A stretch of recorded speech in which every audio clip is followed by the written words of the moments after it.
الفاتحة إلى روح النبي صلى الله تعالى عليه وسلم. الله رب محمد صلى الله عليه وسلم. نحن عباد محمد صلى الله عليه وسلم. صلى الله على النبي الأمي وآله وبارك وسلم. صلاة والسلام عليك يا رسول الله صلى الله عليه وسلم. الہی رحم فرما مصطفیٰ کے واسطے، یا رسول اللہ کرم کیجئے خدا کے واسطے، مشکل حل کر شاہ مشکل کشا کے واسطے، کربلا ارد شہید کربلا کے واسطے، سید سجاد کے صدقے میں ساجد رکھ مجھے، علم حق دے باقر علم خدا کے واسطے، صدق صادق کا تصدق صادق الاسلام کر، بے غضب راضی ہو قاضی اور رضا کے واسطے، بحر مارو مصری مارو بے خود دوسری، جند حق میں گنجنائد واصفہ کے واسطے، بحر شبل شیر حق دنیا کے کتوں سے بچا، ایک کرک عبد واحد بیریاں کے واسطے، بل فرا کا صدقہ کر غم کو فراد حسن و سعید، بل حسن اور بو سعید سادزہ کے واسطے، قادری کر قادری رکھ قادریوں میں اٹھا، سیدنا عبدالقادر جیلانی قدرت نما کے واسطے، احسن اللہ لہو رزقن صد رزق حسن، بندہ رزاق تاج الاسفیاء کے واسطے، کر عطا احمد رضا احمد مرسل مجھے، میرے مولا حضرت احمد رضا کے واسطے، حامد و محمد حمد و احمد کر مجھے، حجت الاسلام الدین حامد رضا کے واسطے، شایع جملہ مشایخ یا خدا ہم پر رہے، رحم فرما آل رحمہ مصطفیٰ کے واسطے، دو جہاں میں خادم آل رسول اللہ کر، حضرت مخدوم اشرف جہانگیر سنہ کے واسطے، وصلی اللہ تعالی علی خیر خلقہ ونور عرشہ محمد وعلی آلہ واصحابہ اجمعین، آمین ثم من بحق لا الہ الا اللہ محمد رسول اللہ صلی اللہ علیہ وسلم۔ الحمدللہ وکفا والسلام علی عباده الذین اصطفى، اما بعد فاعوذ باللہ من الشیطان الرجیم، بسم اللہ الرحمن الرحیم،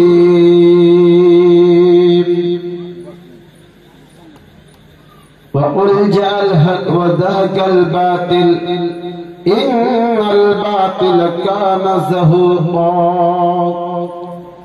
آمنت بالله صدق الله العظيم، وبلغنا رسوله النبي الأمين المبين المئين المتين الكريم، ونحن على ذلك لمن الشاهدين والشاكرين، والحمد لله رب العالمين، أو كما قال الله تعالى في شان حبيبه الكريم، إن الله وملائكته يصلون على النبي، يا أيها الذين آمنوا صلوا عليه وسلموا تسليما، اللهم صل على سيدنا مولانا محمد وعلى آل سيدنا مولانا محمد۔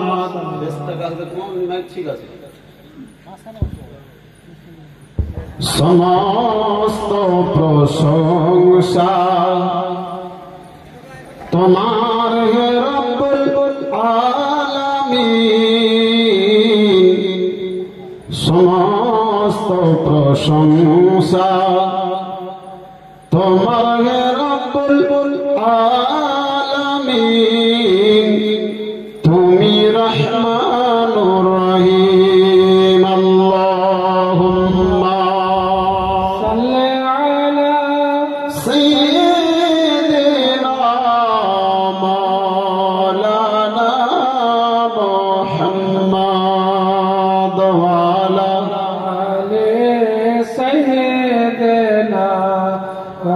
आले सैयदना मौलाना मोहम्मद। कलमा पढ़ो ला इलाहा इल्लल्लाह ला इलाहा इल्लल्लाह। আসমানের মালিক জয় আল্লাহ, জমিনের মালিক সেই আল্লাহ। আসমানের মালিক জয় আল্লাহ, বড় জমিনের মালিক সেই আল্লাহ। ওগো হায়াতের মালিক জয় আল্লাহ, মৌতের মালিক সেই আল্লাহ। পড়ুন লা ইলাহা ইল্লাল্লাহ, একটু জোরে পড়ুন লা ইলাহা ইল্লাল্লাহ। ওগো বহু দূরে মদিনা আমরা কেমনে যাব বলো না। ওগো বহু দূরে মদিনা আমরা কেমনে যাব বলো না। আবার ওই মদিনায় গেলে পরে, ওই মদিনায় গেলে পরে, ওই মদিনায় গেলে পরে মিটবে মনের বাসনা। পড়ুন লা ইলাহা ইল্লাল্লাহ, লা ইলাহা ইল্লাল্লাহ, লা ইলাহা ইল্লাল্লাহ মুহাম্মাদুর রাসূলুল্লাহ সাল্লাল্লাহু তাআলা আলাইহি ওয়াসাল্লাম। উপস্থিত আজকের সুদজ্ঞ সুবিজ্ঞ সুযোগ্য সম্মানিত নির্বাচিত সভা মঞ্চের সভাপতি মহাশয়, যোগ্য বিজ্ঞ ওলামায়ে কেরাম, বাবাখার গ্রামী হযরত আল্লামা মাওলানা গোলাম ইয়াসদানি সাহেব ও হযরত মাওলানা গোলাম রব্বানী সাহেব ও হযরত মাওলানা মিনারুল ইসলাম কালিমি সাহেব ও জুমলা আহলুস সুন্নাহ ওয়াল জামাত ওলামায়ে কেরাম, তলবায়ে ইলজাম, দিক বিদিক থেকে আগত তৌহিদপন্থী সুন্নি মুসলমান জনতা, পর্দার নাসির মা ও ভগ্নীগণ, সবাইকে জ্ঞাপন করি অন্তর থেকে ভালোবাসা, প্রেম, সূত্র, শুভেচ্ছা।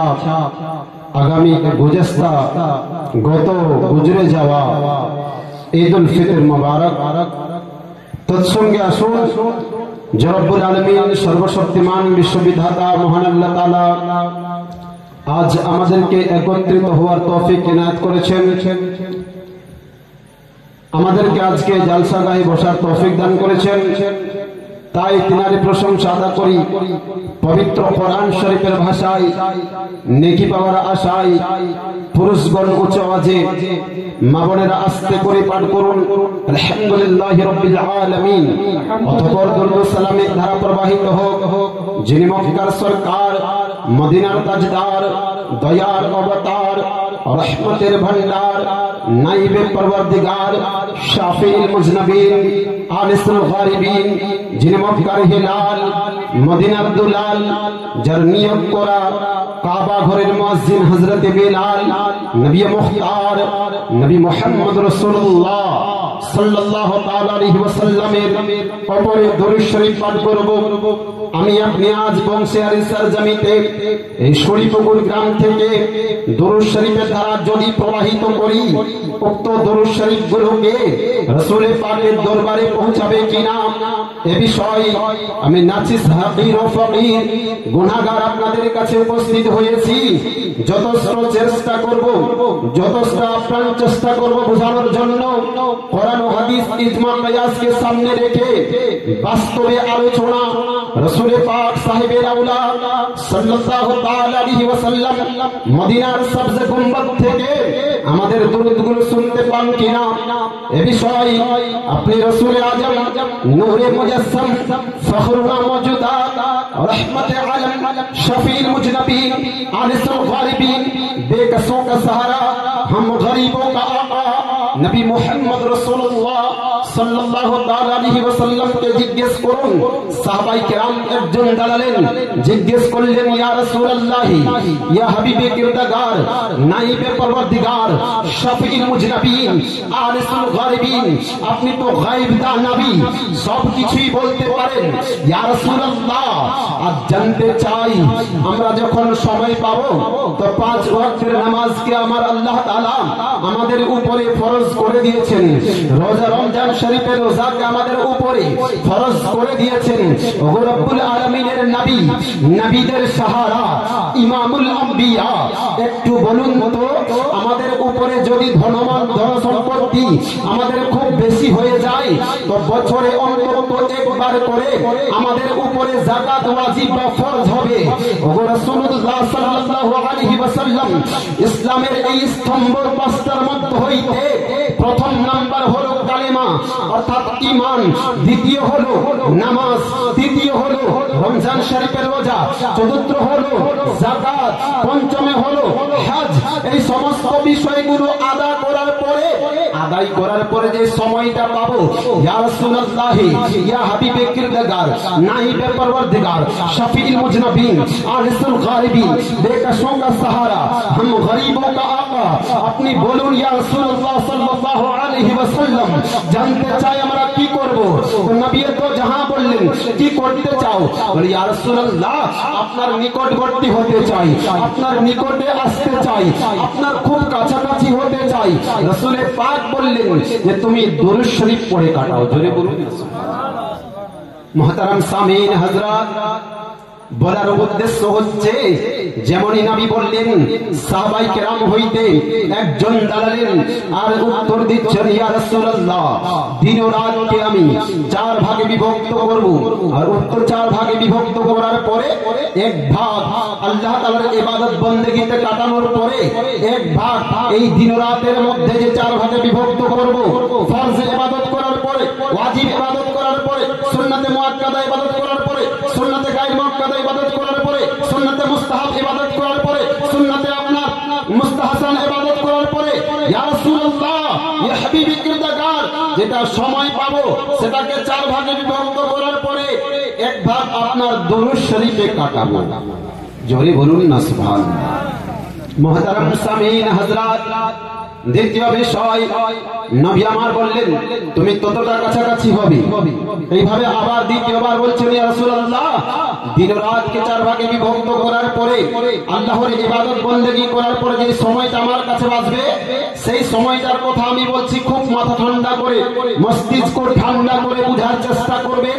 বিরাদার ইসলাম, মুআজ্জাজ সামাইনি কেরাম, যেমনই আল্লাহ তাআলা রাসূলকে বললেন, সাহাবায়ে কেরামগণ, ইহাদের মধ্যে হইতে একজন সাহাবী দাঁড়ালেন আর বললেন, ইয়া রাসূলুল্লাহ, ইয়া হাবিবাল্লাহ, জানতে চাই যখন ইবাদত বন্দেগী হয়ে যাবে আমার কাছে একটা সময় থাকবে, সেই ফ্রি সময়টা নষ্ট না করে আমি এটাকে 4 ভাগে বিভক্ত করার পরে 2 ভাগ আপনার দুরুদে কাটাবো। বলে তুমি ততটা কাছাকাছি হবে। আবার জোশে আসলেন সাহাবায়ে কেরাম, বলছেন, ইয়া রাসূলুল্লাহ, আল্লাহর ইবাদত বন্দেগী করার পরে যেই সময়টা আমার কাছে বাঁচবে 4 ভাগে বিভক্ত করার পরে আমি 3য় ভাগ আপনার উপরে দুরুদে কাটাবো। নবী আমার বললেন ততটা কাছাকাছি হবে। ইয়া রাসূলুল্লাহ, আল্লাহর ইবাদত বন্দেগী করার পরে সাহাবা জোশে আসলেন, জজবাতে এসে গেলেন আর বলতে লাগলেন, ইয়া রাসূলুল্লাহ, ইয়া হাবিবে কিরদাগার, নাইবে পরওয়ারদিগার, শাফিউল মুজনাবিন, আনিসুল গায়বিন, বেকসোं का सहारा, ইয়া রাসূলুল্লাহ, যখন আমি সময়টা পাবো, এই যেই সময়টা আমার কাছে বাঁচবে, এই পুরো সময়টা আমি আপনার উপরে দুরুদে কাটাবো। নবী আমার বলেন, ওয়াজাবাত লাহু শাফাআতি, তোমার উপরে আমার শাফাআত ওয়াজিব হয়ে গেল। জোরে বলুন সুবহানাল্লাহ, সুবহানাল্লাহ। মুহতারাম সামিন হযরত, বলার উদ্দেশ্য হচ্ছে দরুদ পড়লে যদি এতটাই আমাদের লাভ হয় তাহলে দরুদ পড়ার দরকার আছে। নিশ্চয় হাজী সাহেবগণ এখানে বসে আছেন, হুজ্জাজি কেরামগণ বসে আছেন। মুহতারাম সামিন, যদি আজকে মদিনার কথা বলা হয় তাহলে মদিনার গুম্বদ সবজ আমাদের চোখের সামনে, অন্তরের কাছে এসে যায়। বলে বান্দা বান্দি শোনো, এই নবীকে জিন্দা হাজির ও নাজির মেনে একবার দোস্তের পরিচয় দিয়ে মুহাব্বতের সাথে পুরুষগণ উঁচু আওয়াজে, মা বোনেরা আস্তে করে দুরূদ শরীফ পাঠ করে, আল্লাহুম্মা সাইয়্যিদানা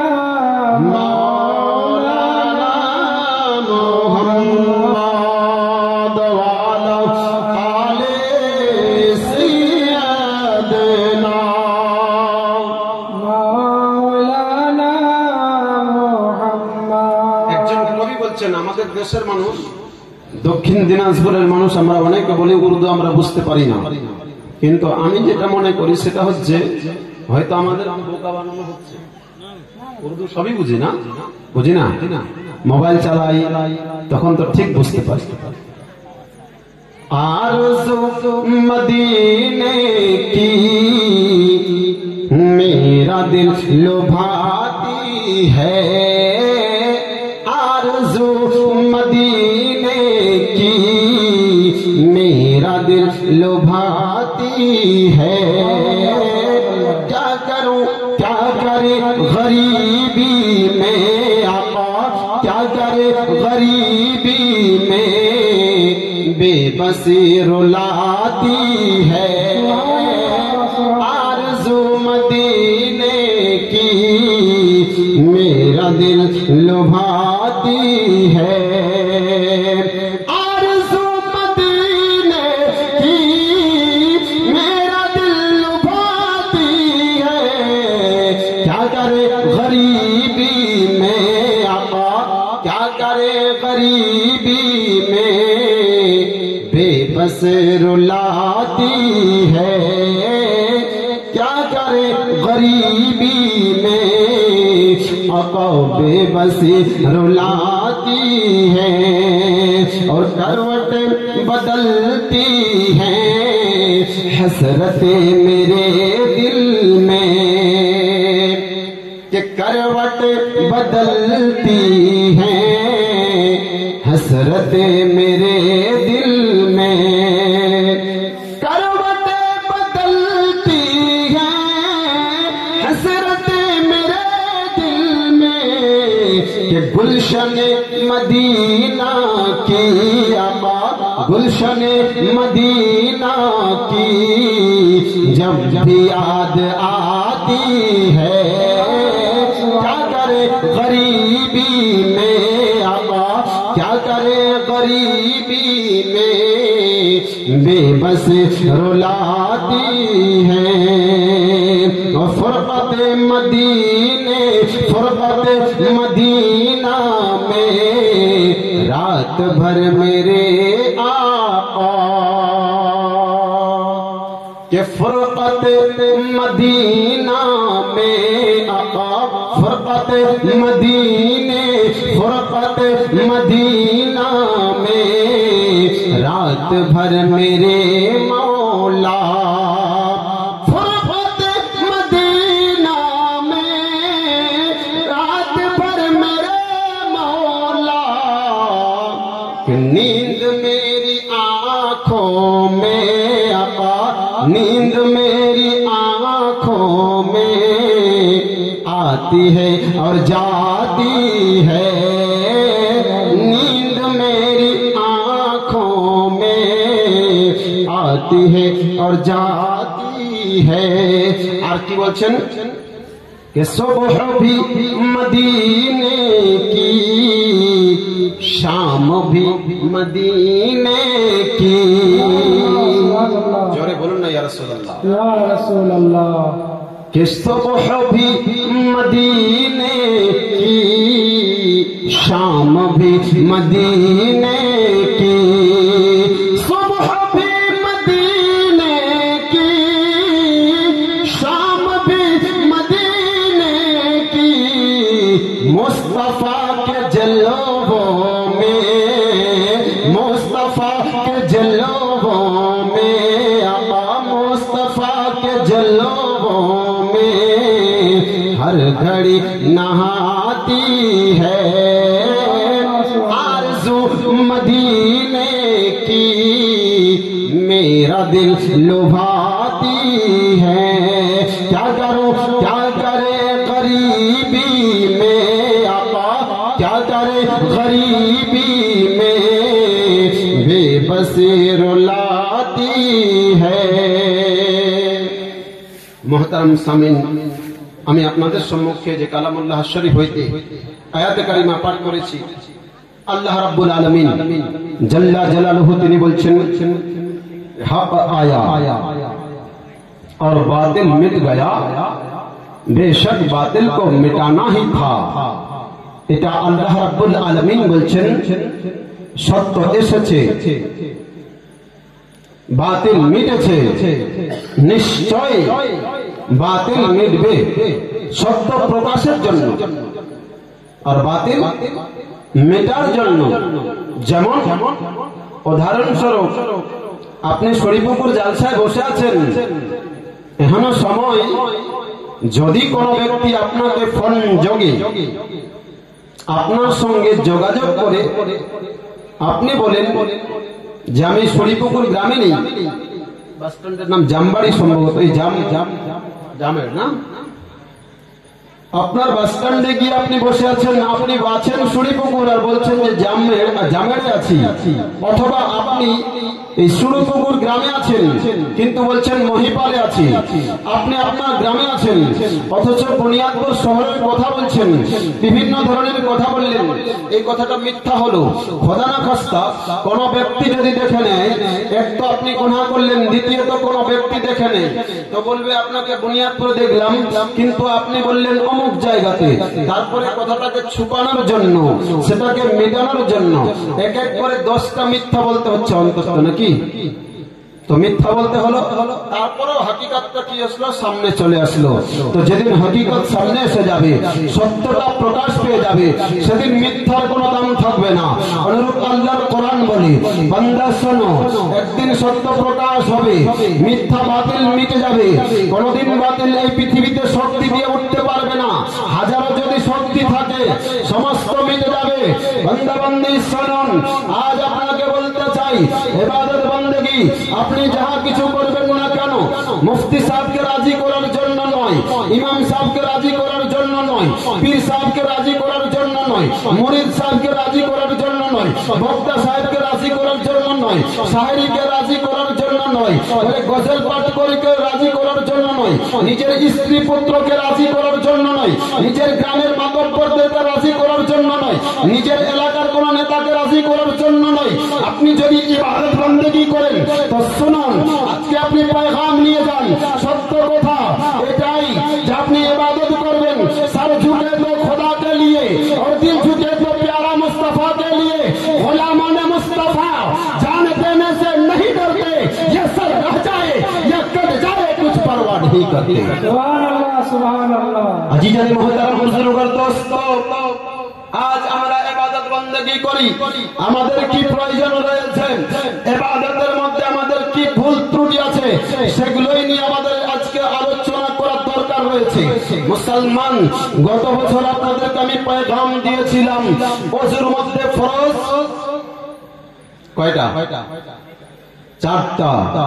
মনে রাখবেন, কয়টি বললাম? 4টি না? ওযুর মধ্যে ফরজ 4টি পয়গাম দিয়েছিলাম।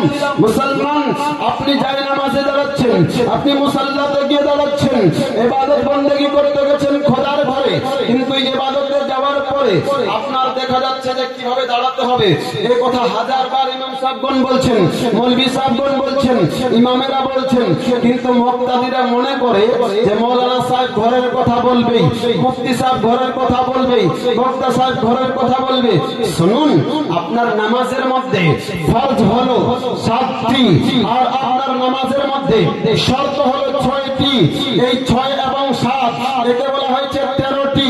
এই বিষয়গুলো আপনার মধ্যে যদি বিদ্যমান না থাকে, আপনি যদি পরিপূর্ণ আদায় না করেন, পৃথিবীর যে কোনো আপনি মুফতিকে জিজ্ঞেস করুন না কেন, পৃথিবীর যে কোনো মুহাদ্দিসকে জিজ্ঞেস করুন না কেন, পৃথিবীর যে কোনো মুদাব্বিরকে জিজ্ঞেস করুন না কেন, পৃথিবীর যে কোনো পীর সাহেবকে জিজ্ঞেস করুন না কেন, পৃথিবীর যে কোনো আপনি লেকচারারকে জিজ্ঞেস করুন না কেন, যারা স্কুলতে আপনার ইসলামিক স্কলার, তারা উত্তর এটাই দেবেন, এ মুসলমান ইসলাম, আপনার নামাজ ততক্ষণ পর্যন্ত শুদ্ধ হবে না যতক্ষণ পর্যন্ত আপনি এই 13টি বিষয়ে এলার্ট থাকবেন না, আপনি জানকারি থাকবেন না, আপনি জানা আপনার থাকবে না, ততক্ষণে আপনার নামাজ শুদ্ধ হবে না।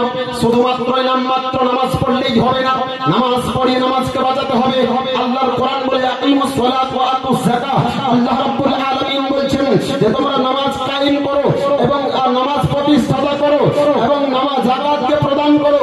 হে মুসলমান শুনুন, তাহলে এই 6টি বিষয় কি, শর্ত কাকে বলে? তো শরাঈত আগে দেখবো নাকি ফরাইজ আগে দেখবো?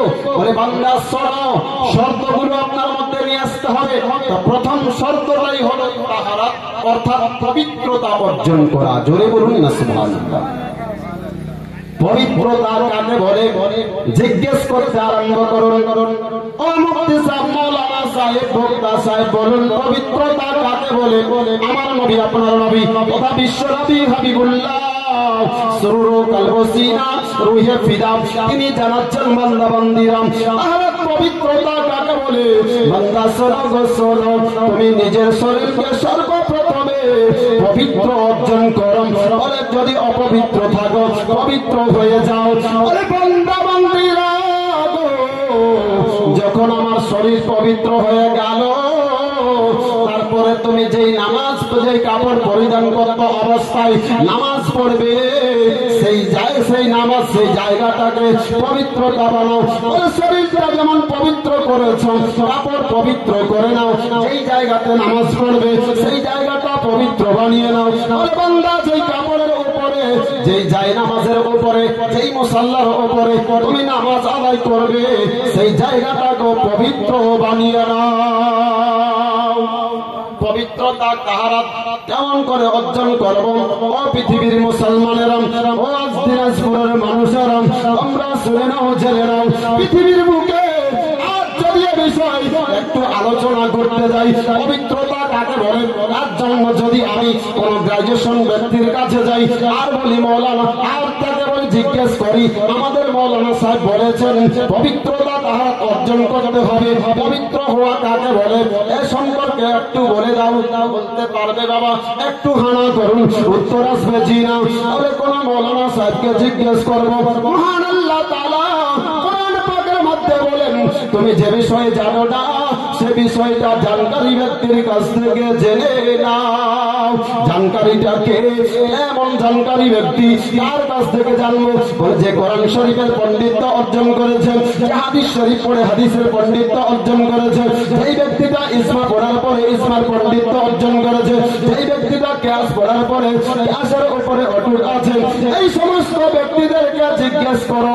আর মূল কথা হচ্ছে, মোবাইলে যদি জিজ্ঞেস করা হয় এই সম্পর্কে, আপনি বিভিন্ন বক্তাদের বক্তা পাবেন, এতে আপনার সার্টিফাই করার দরকার আছে, এখানে আপনাকে নির্ণয় করার দরকার আছে। হুজুর আমি তো বুঝতে পারি না, আমি জানি না, এর জন্য একটা রাহবারের প্রয়োজন, এর জন্য একজন আপনার পথ প্রদর্শকের প্রয়োজন। যতক্ষণ পর্যন্ত আপনি তাহারাত অর্জন করতে পারবেন না সঠিকভাবে, ততক্ষণে আপনি নামাজে দাঁড়ালেও আপনার নামাজে দেখি পাবেন না। যদি তাহারাত পবিত্রতা ঠিকঠাক অর্জন না করতে পারি, মসজিদে যাওয়া তো হবে 5 টাইমে বটে, তবে নেকি পাওয়া যাবে না। আর এই বক্তব্যগুলো অনেক জায়গাতে হবে না, আমি এটা আপনাকে বলে দিতে চাই। বলবেন কেন? এই কারণে এই বক্তব্যগুলো লোককে ভালো লাগবে না, কারণ এখানে অনেকটা পড়াও কথা হতে পারে। বলবে মৌলানা সাহেবটা খুব ভালো না। বেরাদার, সত্য কথা হচ্ছে, আপনি যদি পবিত্র তাহারাত না অর্জন করতে পারেন, মসজিদ বলে আমার কাছে আসিও না। আর জন্য মহান আল্লাহ তাআলার রাসূল সাহিবে লাউলাদ সাল্লাল্লাহু তাআলা আলাইহি ওয়াসাল্লাম বলেছেন, বান্দা বান্দিরে সর্বপ্রথমে তোমরা কি করো? বলে নামাজের পূর্বে শিক্ষা অর্জন করো। নামাজের পূর্বে তুমি মাদ্রাসায় যাও, নামাজ কেমন পড়তে হবে আজ বর্তমান সময় আমরা নির্ণয় করতে পারি না। আমার ঘরের সন্তানেরা অনেক টাইমে দেখা যায় নামাজের মধ্যে ভলিবলের মতো আরম্ভ করে দিয়েছে। বান্দা বান্দিরা, আজ আমার ঘরের সন্তান এরা অন্য জায়গায় যখন পড়তে যায়, নামাজের সিচুয়েশন বোঝে না, নামাজের কোথা থেকে হাত তুলবো বলে বিষয় আমাদের এলার থাকার প্রয়োজন নাই। বান্দা বান্দিরা শুনে নেন, তাহারাত আপনি অর্জন করলেন, প্রথম নাম্বার স্টপিস বলে তাহারাত, তারপরে হচ্ছে সতরে আওরাত। আল্লাহ তাআলার রাসূল বলছেন সতর মানে হচ্ছে ঢাকনা, ছুপনা, ঢাকানো, পর্দা করা। পুরুষদের যেখান থেকে হুকুম রয়েছে, আজ বর্তমান সময় গরমের টাইম, এক একটা আনাড়িকে দেখা যায় নামাজের টাইমে নামাজ পড়তে যায়। আপনাদের এখানে তবে দেখতে পেলাম না, খুব ভালো লাগলো মসজিদে আলহামদুলিল্লাহ। অনেক জায়গাতে দেখতে পাওয়া যায় গরমের কারণে একটা হাফ জামা পরে নামাজ পড়তে আরম্ভ করে দিয়েছে, মসজিদেও চলে গেছে।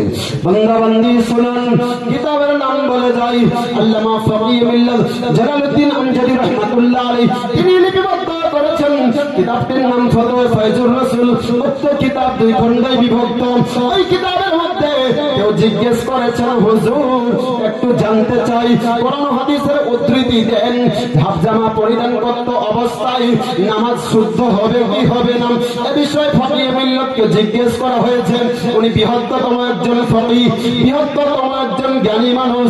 ও বান্দা-বান্দীরা, কোরআন হাদিস থেকে গবেষণা করার পরে তিনি উত্তর দিয়েছেন, বান্দা আপনার যদি জামা থেকে থাকে ভালো জামা, ফুল বলে পাঞ্জাবি, আর সেটা আপনি ঘরে রেখে গেছেন, হাফ জামা পরিধান করতে অবস্থায় অথবা হাফ গেঞ্জি পরে নামাজ পড়তেছেন, উনি বলছেন সেই নামাজটা দ্বিতীয়বার পড়া আবারও ভালো।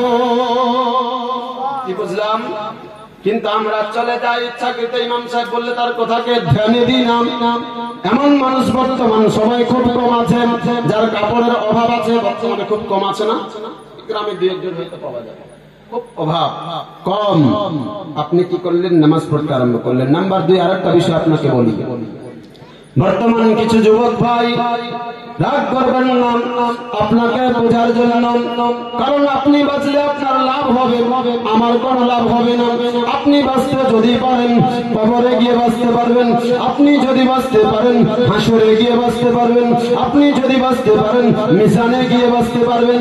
ও বান্দা-বান্দী শোনো গো, আপনি যখন একটা যুবক ভাইকে দেখবেন বর্তমান সময় এমন আপনার গেঞ্জি পরিধান করতে অবস্থায়, এমন প্যান্ট পরিধান করতে অবস্থায় রুকুতে যায়, রুকুতে গেলে তার পিছনের মাংসের অংশ পর্যন্ত দেখতে পাওয়া যায়। বান্দা-বান্দীরা লক্ষ্য করবেন আপনি দেখে। আমি আমার বাপের ঘরের কথা বলছি না। এবার বলুন তো, সাতরে আওরাত বলে পুরুষদের কথা থেকে ঢাকাতে হবে। যদি এ বিষয়ে আপনাকে বলি, বলে বান্দা শোনো, পিছনের মাংস যদি আপনার দেখতে পাওয়া যায়, যেটা নাভির নিচের মাংস যদি হয়, এটা 1 আঙ্গুল বরাবর দেখতে পাওয়া যায়, আমি খুশ মোহাম্মদ চ্যালেঞ্জের ভাষায় বলছি, আপনার ওই নামাজ আল্লাহর দরবারে কবুল হবে না। বলবেন কেন? নামাজের মধ্যে দ্বিতীয় শর্ত হলো সাতরে আওরাত, ঢাকা না, ছুপানো। যদি এই জায়গা থেকে একটু আপনার জায়গা দেখা যায়, নামাজ হবে না। ও মা বোনেরা, তেমন আপনাদেরকেও বলি, পুরুষদের যেমন আপনার নাভির উপর থেকে শুরু করেন আপনার হাঁটুর নিচ পর্যন্ত ঢাকানোটা হচ্ছে ফরজ, কিন্তু নামাজের মধ্যে আপনার কিছু আলাদা নিয়ম নীতি আছে। পাঞ্জাবি পরিধান করতে অবস্থায় নামাজ পড়া হলো সব থেকে অতি উত্তম। বলবেন কেন? বলে বান্দা পাঞ্জাবিটা কোত্থেকে হয়? বলে হাঁটুর নিচ থেকে হয়, যার সাইজ বলে দেই 42 থেকে 44 হতে পারে। বান্দা-বান্দীরা শুনুন, এই পাঞ্জাবি পরিধান করতে অবস্থায় যখন আপনি রুকুতে থাকবেন, পেছন দিক থেকে আপনার যেন লজ্জা স্থান বোঝা যাবে না। আর যদি আপনি শার্ট পরিধান করতে অবস্থায় নামাজ পড়েন, গেঞ্জি পরিধান করতে অবস্থায় নামাজ পড়েন, যখন আপনি রুকুতে যাবেন, কোন ভাইকে পেছন দিক দাঁড়িয়ে দেবেন আর জিজ্ঞেস করবেন, ভাই আমার লজ্জা স্থান কি বোঝা যাচ্ছিল? আপনি উত্তর পাবেন যে হ্যাঁ বোঝা যাচ্ছিল। এই কারণে আকা মুস্তাফা আলাইহি তাইয়াতু ওয়াসসালাম সাল্লাল্লাহু তাআলা আলাইহি ওয়াসাল্লাম তিনি বলেছেন, বান্দা এটা আমাদের ইসলামিক পোশাক নয়, সুতরাং কমপক্ষে নামাজ যদি আমরা পড়ি তাহলে যেন পাঞ্জাবি পরিধান করতে অবস্থায় নামাজ পড়ি। কি বোঝা গেল মোহতারাম সামিন হযরত? বলার উদ্দেশ্য হচ্ছে, আপনি যদি পাঞ্জাবি পরিধান করতে অবস্থায় নামাজের রুকুতে যান, আপনার লজ্জা স্থান কিছুই বুঝে যাবে না। তাহলে কি হবে? রুকু আপনার শুদ্ধভাবে আদায় হবে। দ্বিতীয় বিষয় বলি, রুকু থেকে আপনি সিধা হচ্ছেন। অনেক মানুষকে দেখা যায় রুকু থেকে যখন আপনার সাজদাতে যায়, বলে আর তার শরীর মনে হচ্ছে চলে না। আচ্ছা না, এরকম মানুষ রুকু থেকে ঠিকঠাক সোজা হয় না, মানে সোজা হয়ে দাঁড়াতেও পারে না, এরকম মনে হয়। কিন্তু দেখবেন যে অনাথায় ওই লোককে দেখবেন সাইকেল নিয়ে আপনার বুনিয়াদপুর পর্যন্ত যায়, এরকম লোক থাকে না বাবা? আপনাদের এখানে হয়তো নাও থাকতে পারে মোহতারাম সামিন, কিন্তু দেখা যায় এদিকে পাটের ভুঁইতে গিয়ে খুব কাজ করে জমিনে গিয়ে, কিন্তু যদি মসজিদে যেতে বলেন নামাজে, বলে বাড়িতে নামাজ চালাচ্ছি, যেতে পারি না মসজিদ পর্যন্ত। সাংসারিক কাজকর্ম সবকিছু করছেন। কথা খুব ধ্যান দিয়ে বুঝবেন, আপনি যদি রুকু থেকে ঠিকভাবে সিধা না হন তাহলে আপনার নামাজ শুদ্ধ হবে না। বান্দা-বান্দী শোনো গো, অনেক মানুষকে দেখা যায় সাজদাতে যাব তো কেমন, সাজদায় গিয়ে কেমন সাজদা করব। সাজদার মধ্যে 8টা অঙ্গকে আপনাকে লাগাতে হবে, নচেত আপনার নামাজ শুদ্ধ হবে না। আর যদি আপনার নামাজ শুদ্ধ না হয়, আপনি নামাজ তো পড়লেন বটে, নেকি পাবেন না, সময়টাও বের হয়ে যাবে। তার জন্য তো বিদ্রোহী কবি কাজী নজরুল ইসলাম তিনি বলছেন নামাজ সম্পর্কে বলছেন, আরে মসজিদের ওই সোনরে আজান, চল নামাজে চল, দুঃখে পাবি সান্ত্বনা তুই বুকে পাবি বল। আরে মসজিদের ওই সোনরে আজান, চল নামাজে চল, দুঃখে পাবি সান্ত্বনা তুই বুকে পাবি বল।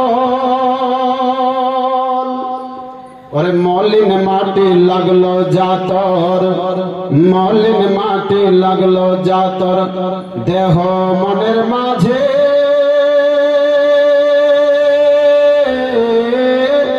সাপ হবে সব দাঁড়াবি তুই যেমনি যায় নামাজে। মলিন মাটি লাগলো জাতর, দেহ মনের মাঝে সাপ হবে সব দাঁড়াবি তুই যেমনি যায় নামাজে। আর রোজগার যদি করবি রে তুই, রোজগার যদি করবি রে তুই, রোজগার যদি করবি রে তুই, আখেরের ফসল চল নামাজে চল। হাজার কাজের বাহানাতে, হাজার কাজের বাহানাতে নামাজ করিস কাজা, খাজনাদারে দিলি না তুই এই দুনিয়ার রাজা। বলছে না নামাজের দিকে ধাবিত হন, বলছি সময় আমার কাছে নাই, চায়ের দোকানে বসে বসে সময় পার হয়ে যায়, নামাজের আজান পর্যন্ত কানে আসেন। মুয়াজ্জিন সাহেব ডাকতেছেন মসজিদের দিকে ধাবিত হও, আল্লাহর জিকিরের দিকে ধাবিত হও, কিন্তু বান্দা বান্দীরা অনেক মানুষ বসে থাকে, বলে আমার কাছে সময় নাই, স্ট্যান্ডে যাই, বাজারে যাই, সময় পাওয়া যায় না। আল্লাহ বান্দি চলো গো, নামাজে যদি আপনি যান, আপনি আল্লাহর জিকিরে পরিণত হবেন। যখন আল্লাহ তাআলার জিকির করবেন, আপনার কল্প মানবার, আপনার হাত, আপনার অন্তরটা যেন পরিষ্কার হয়ে যাবে। আর যখন অন্তর পরিষ্কার হয়ে যাবে, আপনি আল্লাহর জিকিরে থাকবেন। নামাজের মধ্যে যখন আপনি ঢুকে থাকবেন, বান্দা বান্দীরা আপনি কোনোদিন খারাপ কাজে যেতে চাইবেন না। মূলত কারণ কি? বলে খারাপ কাজ কি? বলে চুরি করার জন্য কোথাও আপনার হাত আগে বাড়বে না। কোরআন বলে কুল জাল হক ওয়া যাহাকাল বাতিল ইন্নাল বাতিলা কানা যাহুকা। আল্লাহর কোরআনে মহান আল্লাহ তাআলা বলছেন হক একদিন প্রকাশ হবে, নিশ্চয় হকটা প্রকাশের জন্য এসেছে, নিশ্চয় বাতিল মিটার জন্য এসেছে, সত্য প্রকাশের জন্য এসেছে। বান্দা বান্দীরা যখন আপনি নামাজ পড়বেন, আপনি খারাপ কাজের দিকে হাত দিতে গেছেন, আপনার হাতটা দাঁড়িয়ে যাবে, অন্তর থেকে প্রশ্ন আসবে, বলবে ও আল্লাহর বান্দা, তুমি তো নামাজ পড়ো 5 ওয়াক্তের, একবারও কি স্মরণ থাকে না তুমি আজকে চুরির থেকে নিজের হাতকে সরিয়ে না? বলবে কি বলবে না? মুহতারাম, বলতে চলেছিলাম তাহারাত হলো, সতরে আওরাত হলো। দ্বিতীয় বিষয় আপনাদেরকে জানাতে চাই, বলে তারপরে বলছেন ওয়াক্ত কাকে বলে? বলে সময়, যেটা যার জন্য সময় নির্ধারিত করা আছে, সেই সময় আপনারা আমাকে নামাজ আদায় করতে হবে। জোহরের নামাজের যেটা সময় আছে, সেই সময়টাই আমাদের নামাজ পড়তে হবে। আসরের যেটা ওয়াক্ত আছে, সেই ওয়াক্তেই আপনাকে নামাজ পড়তে হবে, আমাকে নামাজ পড়তে হবে। দেখা যায় অনেক মানুষ আপনার নামাজ পড়ে নাই, বলে আজকে একটু হাটে যাবো, তাড়াঘড়ি করে তড়ি ঘড়ি নামাজ পড়ে নিলাম। কেমন করে তড়ি ঘড়ি নামাজ পড়বো? তাড়াতাড়ি করে নামাজটা পড়ে নিলাম। বান্দা বান্দীরা শুনুন, নামাজটা কেমন তড়ি ঘড়ি করে পড়বো? বলে সময় না হলে কি হবে? আমি অনেকটা দূরে যাব, হাটে যাব, সামান্য কথা বলছি, বাজারে যাব, তো নামাজ পড়ে চলে গেলাম, কিন্তু ওয়াক্ত আসরের আরম্ভ হয়নি, আপনি নামাজ পড়ে দিলেন, আপনার নামাজ শুদ্ধ হলো না। কারণ ওয়াক্ত এটাও শর্তের মধ্যে রয়েছে, সময়টাও আপনার শরাঈতের মধ্যে, শরাঈতে নামাজের মধ্যে আছে। সুতরাং এর জন্য যেটা সময় নির্ধারিত করা আছে সেই সময় আপনাকে নামাজ পড়তে হবে। যদি বলুন না সুবহানাল্লাহ। এখন কাজ আছে পরে নামাজ পড়বো, জি না, হাজার কাজের বাহানাতে। বিদ্রোহী কবি কাজী নজরুল ইসলাম তিনি বলছেন, হাজার কাজের বাহানাতে নামাজ করিস রাজা,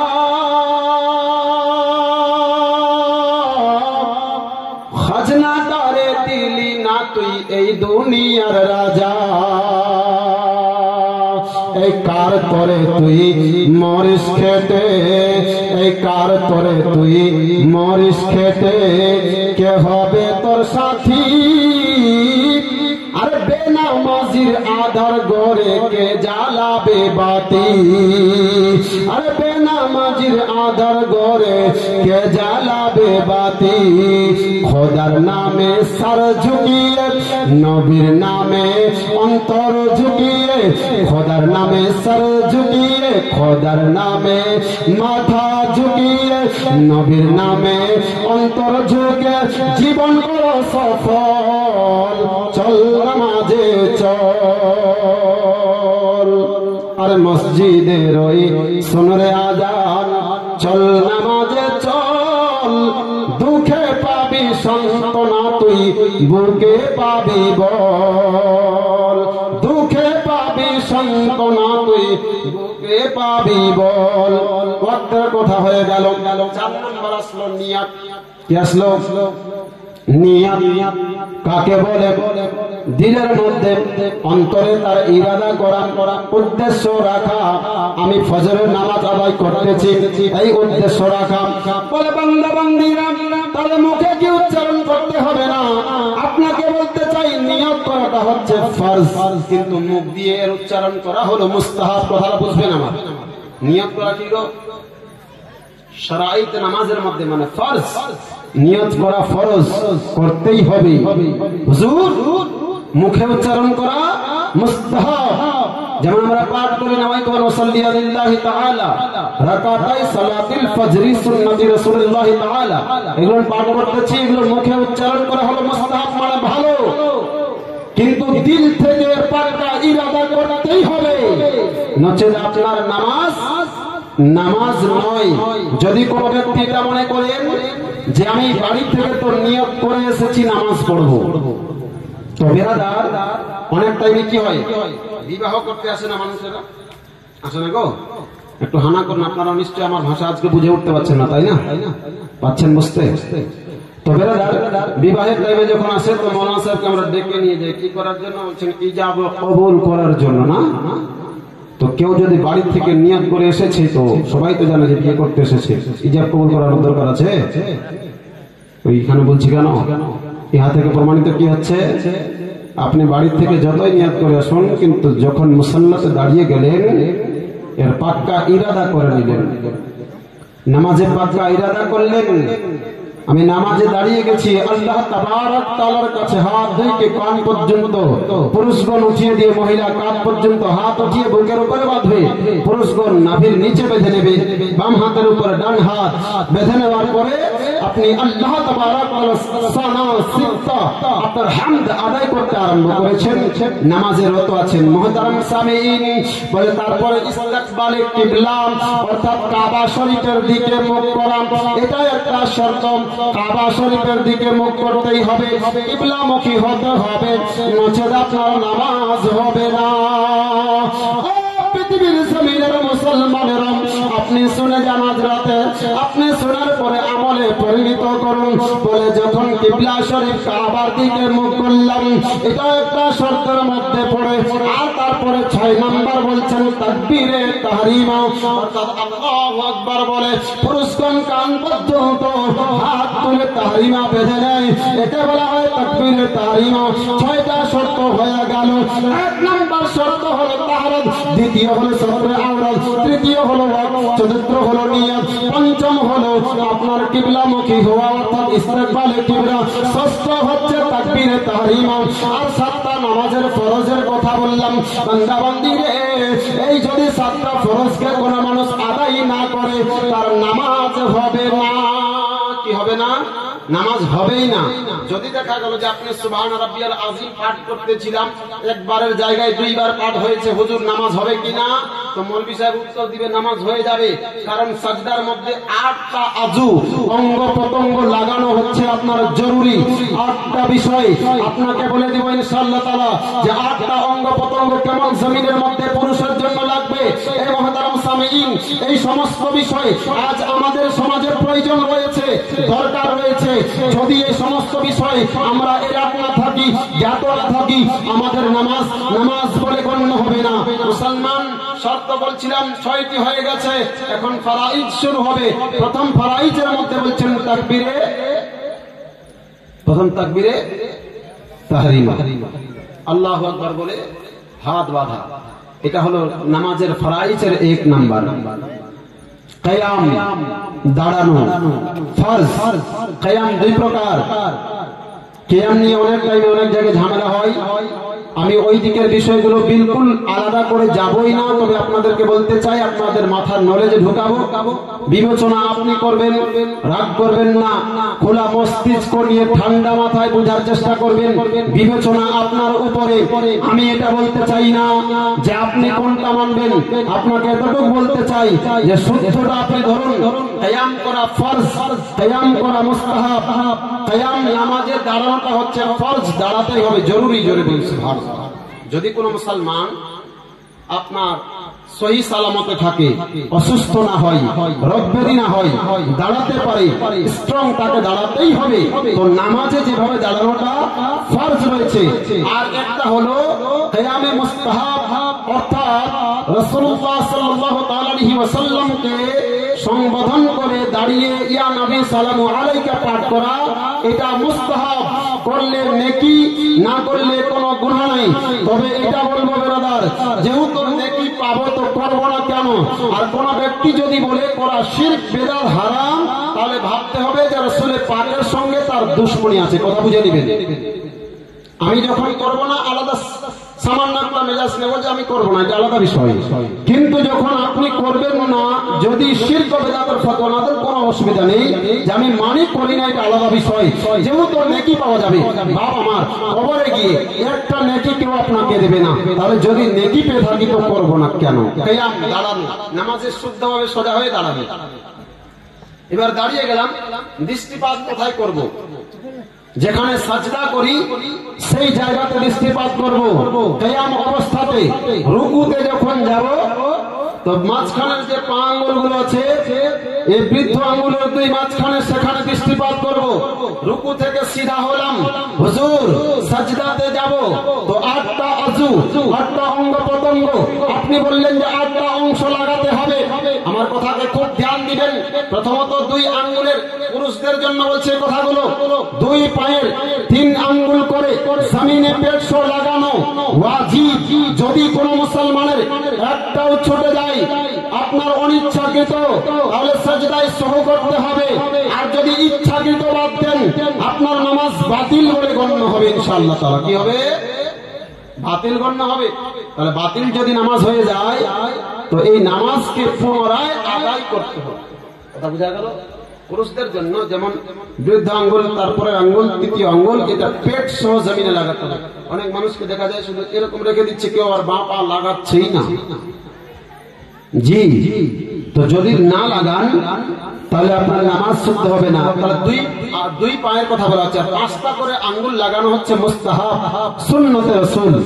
তো বিরাদার 2 পায়ের কথা হলো, তাহলে 2 হাত, আপনার 2 হাঁটু, কয়টা হলো? একটু হানা করুন, 4টা। 2 হাতের তালু, কয়টা হলো? 6টা। কপাল, নাক, কয়টা হলো? 8টা। মুহতারাম সামিঈন হযরত, সাজদা করার একটা নীতি আছে। অনেক মানুষ সাজদা দিতে গিয়ে এই দূরে সাজদা দিয়ে যায়, নাক উঠিয়ে নেয়, যার কারণে দেখবেন কপালে দাগ পড়ে যায়। যায় না বাবা? কিন্তু সাজদা করার তরিকা হচ্ছে এই জায়গাতে হবে। যখন এইভাবে সাজদা করবেন, আপনি যদি 100 বছর বেঁচে থাকেন, সাজদা করবেন, কোনোদিন আপনার দাগ পড়বে না। আর যদি আপনি ইচ্ছাকৃত খালি নামাজি, আমি নামাজি কথা লোকে বলে এই উদ্দেশ্যে যদি দাগ ফেলান, তাহলে এই দাগের কারণে হতে পারে যে এই ঘেমান্ডি নামাজের জন্য আল্লাহর কোরআন বলে ফাওয়াইলুল লিল মুসাল্লিন, আল্লাহ তাবারক তাআলা বলছেন ওই সমস্ত ব্যক্তি যারা লোক দেখানো নামাজ পড়েছিল আমি আল্লাহ তাদেরকে ওই দোজখের মধ্যে নিক্ষেপ করব। কোথায় নিক্ষেপ করব? ওই দোজখের মধ্যে তাদেরকে নিক্ষেপ করা হবে। মুহতারাম সামিন, বলতে চলেছিলাম নামাজের মধ্যে ফরাইজ সাতটি, তার মধ্যে প্রথম হলো তাকবীরে তাহরিমা, দ্বিতীয় হলো কিয়াম দাঁড়ানো, তৃতীয় হলো রুকু সিধা হয়ে দাঁড়ানো, আঙ্গুলগুলোকে পৃথক করে কিবলামুখী রেখে দিয়ে হাঁটু পুরুষেরা মজবুত করে ধরবে, মা বোনেরা শুধুমাত্র হাঁটু পর্যন্ত হাত পৌঁছাবে, এটাই সীমিত, বেশি ঝুঁকা চলবে না। মা বোনেদের জন্য হুকুম হচ্ছে আলাদা, পুরুষদের জন্য হুকুম হচ্ছে আলাদা। মা বোনদের জন্য তরিকার নিয়ম পদ্ধতি আলাদা, পুরুষদের জন্য হচ্ছে আলাদা। এবারে ইসলাম, আপনি পুরুষ যখন হবেন হাঁটুকে মজবুত করে ধরলেন, আঙ্গুলগুলো আপনার সিধা হয়ে থাকলো এবং পৃথক ভাবে দাঁড়িয়ে থাকলো, রুকু থেকে সিধা হলেন, তাহলে রুকু হলো তৃতীয় নাম্বার। চতুর্থ নাম্বার হচ্ছে সাজদা। সাজদা আপনি করলেন, এই মুহতারাম সামিঈন, এই সাজদা চতুর্থ নাম্বার। পঞ্চম হলো